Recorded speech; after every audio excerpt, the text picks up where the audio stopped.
Bueno, vamos a ponerlos hasta adelante, vamos a... Ok, vamos a hablar de las glándulas seminales y vamos a comenzar hablando de las vesículas seminales y de la próstata. Aproximadamente las vesículas seminales, aunque en volumen son más chiquitas que la próstata, aportan el 70% del líquido seminal. Su forma es descrita como una forma almendrada o una forma de nuez, y a diferencia de otras glándulas seminales, fundamentalmente son huecas. ¿Esto qué hace? Esto permite que estas funcionen como una especie de reservorio de líquido seminal, y aunque no es que por unidad de tiempo produzcan más, sí tienen más almacenado. Es por eso que en una eyaculación aproximadamente el 70% del líquido viene de las vesículas seminales. Por otro lado, la próstata aporta aproximadamente entre un 15 y un 20% del líquido seminal total. La próstata, a diferencia de las vesículas seminales, tiene la característica de tener una consistencia sólida. De hecho, los únicos huecos que podemos encontrar en la próstata es el hueco que hace la uretra al pasar por ella, o los huecos, estos hoyitos que están acá, son los conductos eyaculatorios, ¿sale? Entonces, en esencia, la próstata es sólida. Ay, permítame.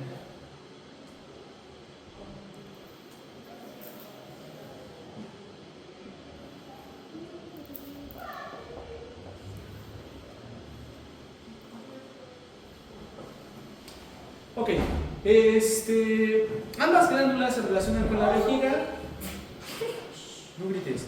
Ambas glándulas se relacionan con la vejiga, específicamente recordando que la próstata se encuentra debajo y principalmente relacionada con la pared posterior, y las vesículas seminales se encuentran relacionadas con la pared posterior de la vejiga. Ahora, ya tomándolas como protagonistas, ambas glándulas se relacionan por detrás con el recto. Esta es una relación anatómica relevante. Aunque puede sonar soez lo que voy a decir a continuación, el tacto rectal pues tiene al alcance de un dedo, en las palabras en las que lo decían mis maestros, la palpación de la próstata. Cualquier tipo de tumoración, alteración de la próstata, por su estrecha relación con el recto, pues entonces ante el tacto rectal inmediatamente se puede percibir cualquier tipo de alteración. Ahora, no vamos a profundizar demasiado con las porciones que tiene la próstata, pero tiene unas regiones centrales que quedan alrededor de la uretra. Entonces, tenemos a la zona central, que está hacia la parte posterior y central, y hacia la parte anterior y central tenemos a la zona transicional. Esta zona transicional es el primer lugar donde se producen los crecimientos. Ahora, ¿qué beneficio, por extraño que pueda sonar, qué beneficio se puede obtener de que la mayoría de los crecimientos se produzcan en la zona transicional? Que inmediatamente crecen hacia el único espacio que tienen, y el único espacio que tienen es la uretra. Entonces, todo crecimiento de la zona transicional se manifiesta con disminución de la intensidad del chorro urinario. Entonces, aunque es una zona profunda, como disminuye el diámetro de la uretra, inmediatamente se manifiesta con una disminución del chorro urinario. Por otro lado, las afecciones de la zona central, si bien no se suelen manifestar con disminución de la intensidad del chorro urinario, sí pueden ser fácilmente palpables desde la parte posterior. Es decir, cuando se hace el tacto rectal, las alteraciones de la zona central inmediatamente se manifiestan. Sí, claro, pásale, joven. Ya, tómale. Bueno. En la zona periférica, literalmente hacia la parte posterior, tenemos a la zona periférica de la próstata, y en la parte anterior su equivalente se llama estroma fibromuscular. En cuanto a aparición de crecimientos, el número 1 es la zona transicional, el número 2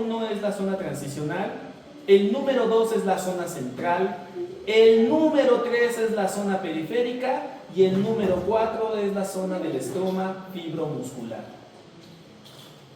Entonces, afortunadamente, la zona del esquema fibromuscular, aunque sería la más oculta, la de más difícil acceso en la exploración clínica o la que presenta manifestaciones más insidiosas, es la que con menor frecuencia presenta alteraciones de tipo displasia o neoplasia. ¿Vamos bien hasta acá? Bueno.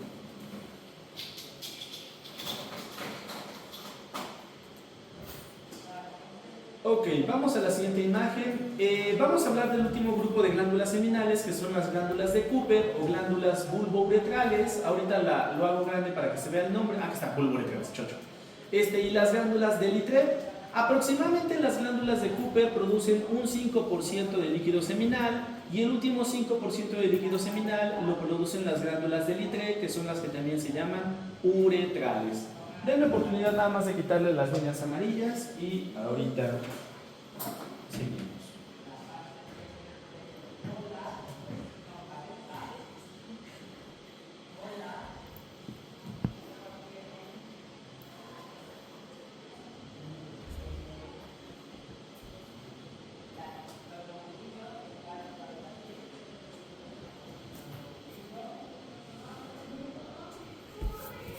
Va. Y vamos a hacer un acercamiento. Ok.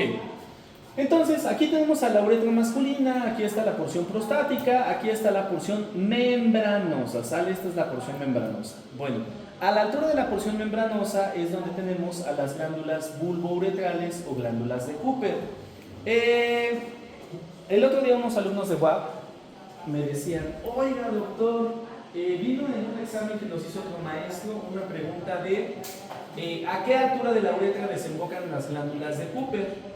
Y yo les dije, bueno, es que desembocan a la altura de la uretra esponjosa. Y me decían, pero es que la glándula está en la porción membranosa. Sí, claro, la glándula está en la porción membranosa, pero su conducto se va más abajo, si se dan cuenta, hasta la porción esponjosa, hasta la porción del bulbo del pene, es donde se encuentra la apertura de estas glándulas bulbouretrales. Lo único es que hasta la fecha no entiendo cómo esto es información pura, información súper relevante, pero bueno, algún día a lo mejor alguien les puede preguntar dónde desembocan las glándulas bulbouretrales o de Cooper. La glándula está en la porción membranosa, pero su desembocadura está hasta la porción esponjosa. Por otro lado, ahí. Gracias. En la porción de la uretra esponjosa, específicamente en la porción pendular, la porción esponjosa se divide en la porción del bulbo y la porción pendular. Quiero que ustedes observen, aquí hay hoyitos, hoyitos, hoyitos, hoyitos, hoyitos, hoyitos, aquí hay hoyitos, aquí hay hoyitos. ¿Sí los pueden observar? Sí. Ok.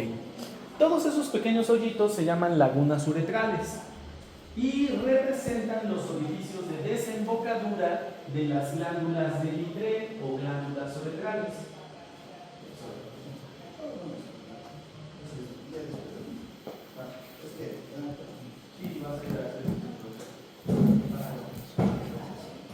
Su novio.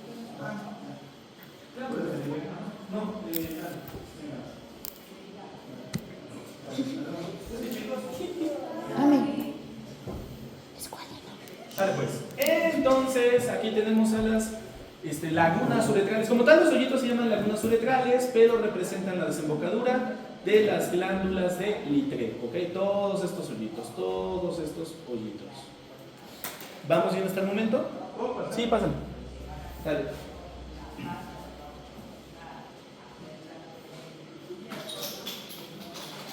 Bueno. ¿Hasta el momento todo bien? Sí. Bueno, si hacemos la sumatoria, tenemos 10% de producción de líquido seminal con la suma de las glándulas de Cooper y de las de Littré y... ¡ay, Dios mío!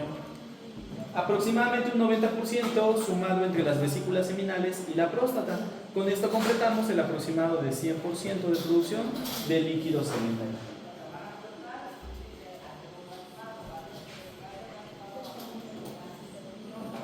Esto... bueno, es que no se ve bien ahorita por la luz, quizás debo de poner otro color, pero ahorita se ven marcados todas estas con puntitos. ¿Sale? Todas las lagunas uretrales se ven remarcadas con puntitos.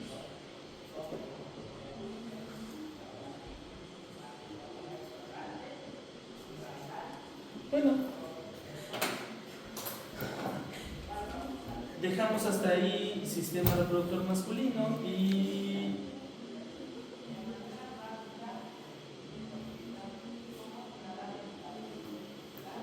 vamos con sistema reproductor femenino.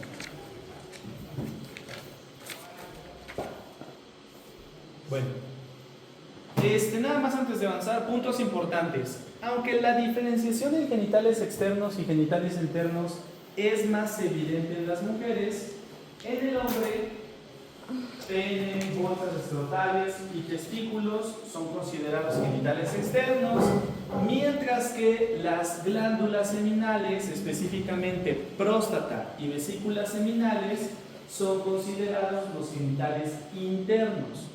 Entonces, aunque no se utiliza con tanta frecuencia en el caso del hombre, esa sería la clasificación o la agrupación.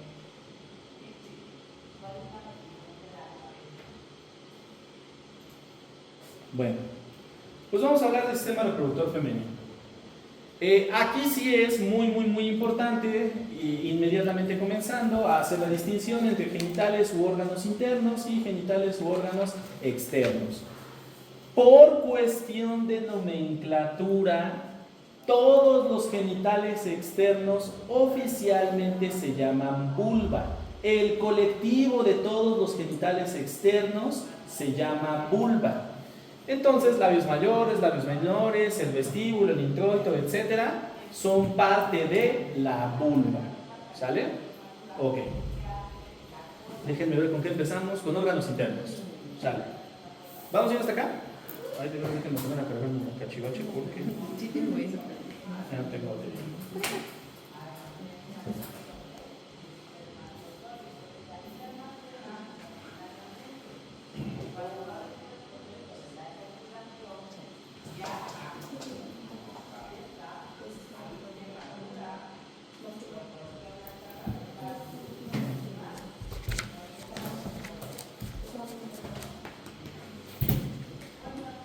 Ok,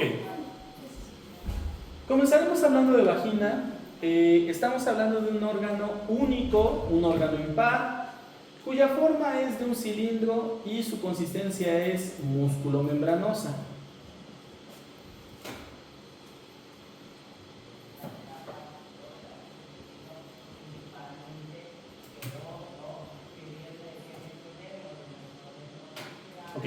Ay, chingado. Bueno, ya, cilindro y cuya consistencia es músculo membranosa. También tiene la característica de ser una víscera hueca, ¿sale? Es una víscera hueca. En cuanto a sus capas, también por tener un origen embriológico ligeramente distinto al de la mayoría de las vísceras abdominales, por ponerles un ejemplo, todo el tubo digestivo junto con la vejiga, junto con los uréteres, bueno, los uréteres no, pero la vejiga sí. La vesícula biliar, etcétera, tienen un origen embriológico común, entonces su organización en capas es muy similar, pero la vagina tiene un origen embriológico muy diferente, entonces sus capas básicamente solo tienen una capa mucosa, una capa muscular y una envoltura de adventicia. Prácticamente solo tiene esas tres capas. Hay un pequeño sitio donde tiene peritoneo, pero es un sitio muy pequeño. Bueno, sus principales relaciones anatómicas, aquí tenemos a la vagina, sale esto de aquí, es la vagina, este es el conducto músculo-membranoso, entonces por delante que tenemos a la vejiga, por detrás que tenemos al recto, sale al músculo recto. Y por arriba, e incluso por extraño que suene, por arriba y adentro tenemos al útero, ¿sale? Ahorita vamos a comentar qué onda con eso. ¿Vamos a ir hasta acá? ¿No? Pablo está en su mundo. Bueno. Que Pablo Saúl está en su mundo. Ahí. Ok, entonces, esta ilustración es simplemente un corte parasagital y este es un corte sagital. Entonces vemos el interior del recto, vemos el interior de la vejiga y vemos el interior de la vagina, ¿sale? Como sus paredes son prácticamente contiguas con la pared anterior del recto y la pared posterior de la vejiga. Hablan muy fuerte. Sale. Ok, ahorita regreso siempre. Bueno, vamos a dejar vagina de momento y vamos a continuar con útero. Bueno, Obviamente todos los órganos de los sistemas reproductores tienen un dimorfismo sexual, literalmente existen en uno de los sexos, en el otro sexo no existen, lo definen prácticamente, pero el útero tiene una variabilidad de forma involucrada con dos aspectos importantes. El primero es la edad. Aquí tenemos, por ejemplo, la forma anatómica del útero de una recién nacida. Se dice que tiene forma de cacahuate. La región del cérvix es tan grande como el resto del útero, ¿ok?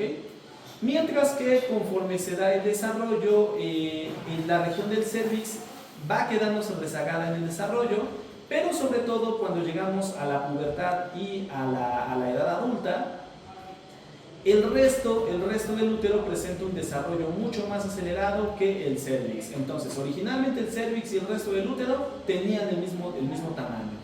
Pero ya que estamos entrando en las etapas de fertilidad, por el influjo de los estrógenos y de los progestágenos, la forma final del útero termina siendo de una pera invertida, ¿ok? Entonces, si esta forma la invertimos, pues literalmente tenemos una forma de pera. ¿Vamos bien hasta acá? Bueno, ahora, entonces, el primer factor que interviene en la forma del útero es la edad. ¿Cuál es el otro factor que interviene en la forma del útero? Si son nulíparas o si son, si han tenido al menos un embarazo o si de plano incluso son multíparas. Tener embarazos a largo plazo produce una modificación permanente de la anatomía del útero, haciendo que la región del fondo y del cuerpo uterino terminen siendo notablemente más grandes y anchas que la región del cérvix uterino. Ahorita vamos a hablar de las regiones del útero, ¿ok? Y por último, la decadencia de la influencia de las hormonas gonadales, ¿cómo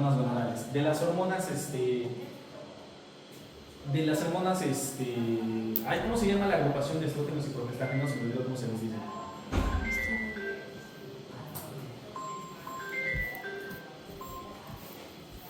Bueno, estrógenos y progestágenos. La decadencia de la influencia de los estrógenos y progestágenos produce como consecuencia una involución uterina. Digo, no es que regrese a ser como en el momento de la etapa del recién nacido, pero sí se aproxima muchísimo a esa forma. ¿Vamos bien hasta acá? Bueno.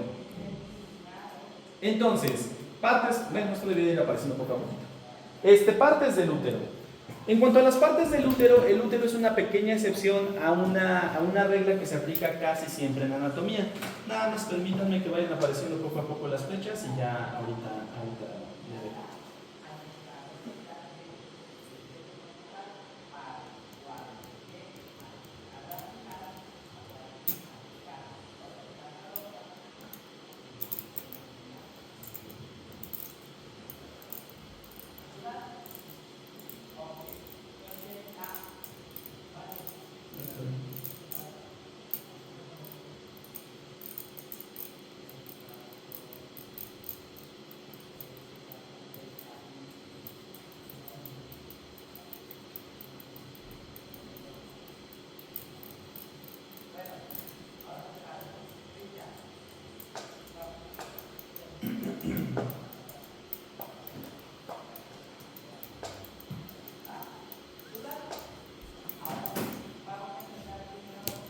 Bueno, se ok.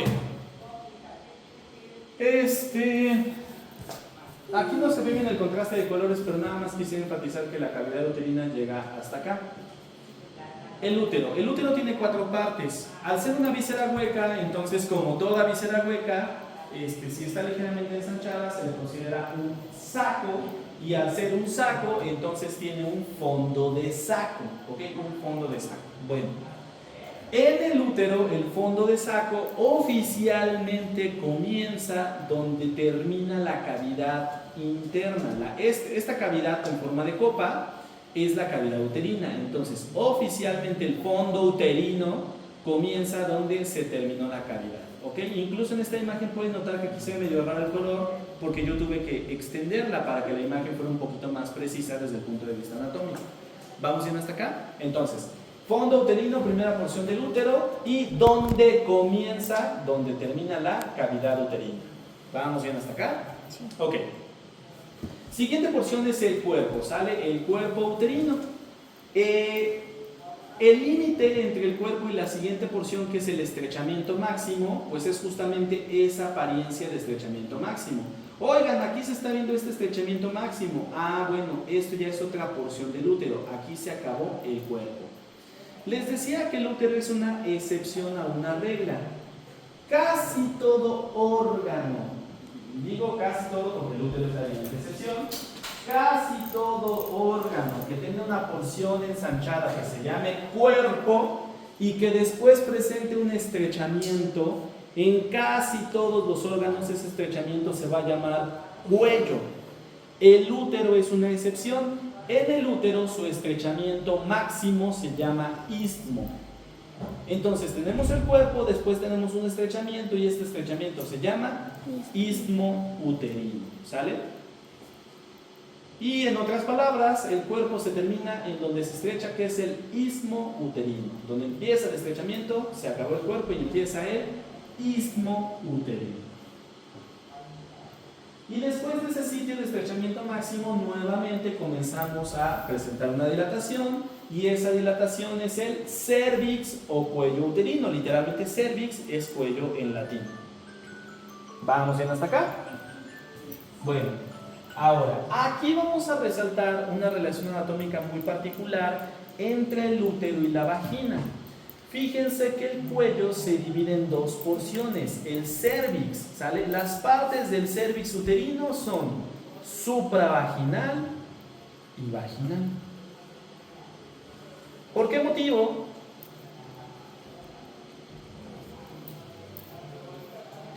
Porque literalmente una parte del cervix uterino se encuentra metido en la vagina, ¿sale? Una parte del cervix uterino, no completo, pero una parte del cervix uterino se encuentra metido en la vagina, ¿ok? Vamos yendo hasta acá. Es por eso que cuando colocamos el pato, ya sea para hacer un Papá Nicolau o para cualquier otro procedimiento, se asoma el cervix, que oficialmente es parte del útero. ¿Vamos bien? Sale pues.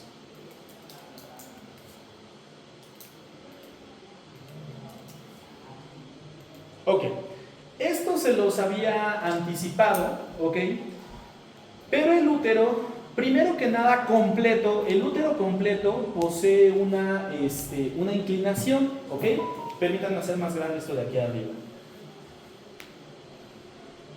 Esta línea es la vagina, esta línea de aquí abajo es vagina, esta línea de aquí arriba es útero. ¿Estamos de acuerdo? Sale.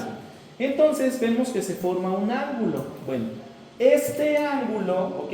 Este ángulo que representa la relación del útero con otros órganos, específicamente con la vagina, bueno, ese ángulo se llama versión, ¿sale? Versión, ¿ok? Lo más frecuente es que el útero esté en versión anterior, o si lo quieren decir compuesto, anteversión, ¿sale? Ángulo más pequeño adelante, anteversión. ¿Vamos a ir hasta acá? Bueno. Entonces, útero en anteversión. Ahora, también el útero puede presentar una flexión que habla de la relación entre las partes del útero, ¿sale? La versión es relación del útero con otros órganos. La flexión es relación entre las partes del útero. Entonces, quitamos eso y ahora aparece esto aquí arriba. Yo creo que esta imagen la debiera de hecho grande, tal vez de la inicio, pero bueno. Ok. Entonces, aquí podemos ver la formación de este ángulo, pero solamente tomando como referencias a las partes del útero. Específicamente, esto de arriba toma aparte del cuerpo y el fondo uterino, y esto toma sobre todo como referencia al cérvix uterino. Entonces podemos ver que el útero literalmente se dobla o se flexiona sobre sí mismo. Nuevamente, también lo más común es que el ángulo más pequeño quede hacia adelante. Esto se llama anteflexión, ¿sale? Entonces, lo más común es anteversión y anteflexión. Nos da hueva decir anteversión y anteflexión, anteversoflexión. ¿Vamos bien hasta acá? Muy bien. Que puede haber otros, sí, claro que sí, puede haber incluso exageraciones en la formación de estos ángulos, puede haber anteflexión excesiva, puede haber retroversión y retroflexión, aunque estas, en ausencia de patologías, lo más normal es que estas modificaciones en las relaciones del útero sean consecuencia de partos, es decir, que después de que se produzca un embarazo, hubo un parto. Cuando involuciona el útero, lo hace a lo mejor ya quedando en retroversión y retroflexión. No fue que originalmente estuviera así el útero, sino que como consecuencia de un embarazo, mejor dicho, y después un parto, al momento de involucionar, pues quedó ya en una posición o relación diferente. ¿Vamos bien hasta acá? Sí. Fíjense que tener esto presente, y es más saberlo, puede ser muy útil. Por ejemplo, ¿se acuerdan que decía que con la vejiga necesitamos que la cavidad, que la vejiga esté llena de líquido para que el transductor del ultrasonido pues, pueda captar el útero? Pero imagínense que el útero estuviera en retroversoflexión, ¿sale? En retroversión y retroflexión. Pues por más que le hagamos, el cuerpo uterino y el fondo uterino jamás los vamos a captar porque se encuentran recargados hacia el recto, ¿sale? ¿Vamos bien hasta acá? Bueno. Que por cierto, es que el otro día otro changarro, alguien me hizo el comentario: ah, doctor, ¿y en estos casos se mete el ultrasonido por el recto para captar el útero? No, se hace algo que se llama ultrasonido endovaginal. Bueno, nomás lo... Bueno, pues yo creo que lo vamos a dejar hasta aquí el día de hoy. Por favor, me tienen que recordar para la siguiente sesión que lo que vamos a ver es constitución interna del útero. Constitución interna del útero.